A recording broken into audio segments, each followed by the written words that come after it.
Assalamualaikum warahmatullahi wabarakatuh. Kali ini kita akan membahas tentang persamaan dasar akuntansi. Di persamaan dasar akuntansi ini, kalian akan belajar analisis suatu transaksi yang terjadi di perusahaan.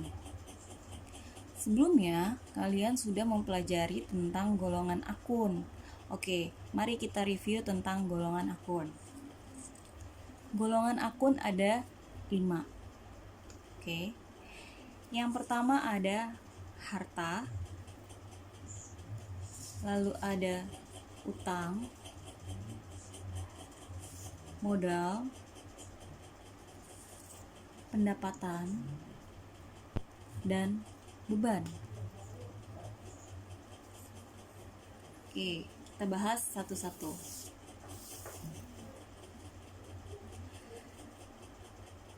Harta terdiri dari harta lancar. Harta lancar meliputi kas, piutang, perlengkapan, dan beban dibayar di muka. Kas itu berhubungan dengan uang. Lalu ada piutang. Piutang itu kita memberikan utang kepada orang. Jadi jika ada orang yang membeli barang di perusahaan kita tetapi dia belum bayar. Lalu selanjutnya ada perlengkapan. Perlengkapan di sini berarti barang yang cepat habis atau jangka pemakaiannya kurang dari 1 tahun.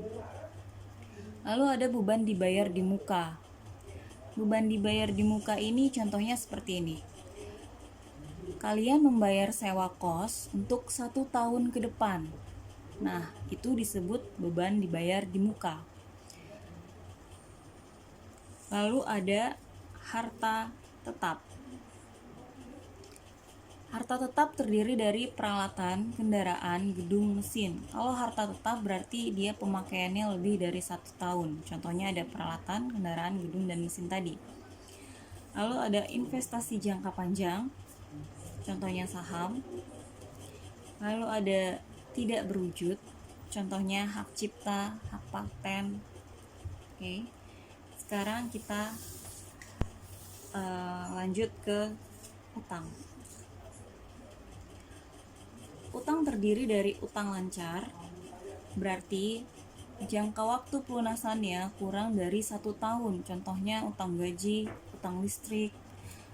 Lalu ada utang jangka panjang, berarti jangka waktu pelunasannya lebih dari 1 tahun. Contohnya utang bank. Lalu ada modal. Modal tidak ada pembagiannya, hanya ada contoh akunnya. Ada modal pemilik, misalnya modal tuan A, modal nona A. Lalu ada prive. Prive di sini yang berarti pengambilan uang pribadi di perusahaan. Atau mengambil uang untuk keperluan pribadi di perusahaan. Lalu ada pendapatan. Pendapatan contohnya pendapatan gaji, pendapatan sewa. Dan yang terakhir beban. Ada beban gaji, beban listrik. Oke ya, sudah paham ya? Nah, kita akan lanjut ke sini. Nah, kalian akan masuk ke persamaan dasar akuntansi. Di dalam persamaan dasar akuntansi ini, yang harus kalian ingat adalah rumus ini. Harta sama dengan utang plus modal. Berarti, jumlah harta harus sama dengan jumlah utang plus modal. Atau, nama lain dari harta adalah aktiva. Dan nama lain dari utang plus modal adalah pasiva. Oke, jadi yang harus kalian ingat adalah jumlah harta sama dengan jumlah utang plus modal. Harta apa aja? Yang tadi ada harta lancar, tetap, investasi jangka panjang, tidak berwujud. Nah, jumlah itu harus sama dengan jumlah utang plus modal. Oke, kita akan masuk ke analisis transaksinya. Oke, di sini saya punya contoh. Pada 1 Maret 2020, Pak Sigit membuka usaha bengkel dan modifikasi sepeda motor. Transaksi yang terjadi pada bengkel Sigit selama bulan Maret 2020 sebagai berikut. Tanggal 1, Pak Sigit menyetorkan uang pribadinya sebagai modal sebesar 70 juta rupiah. Analisisnya gimana? Pak Sigit menyetorkan uang ya sebagai modal.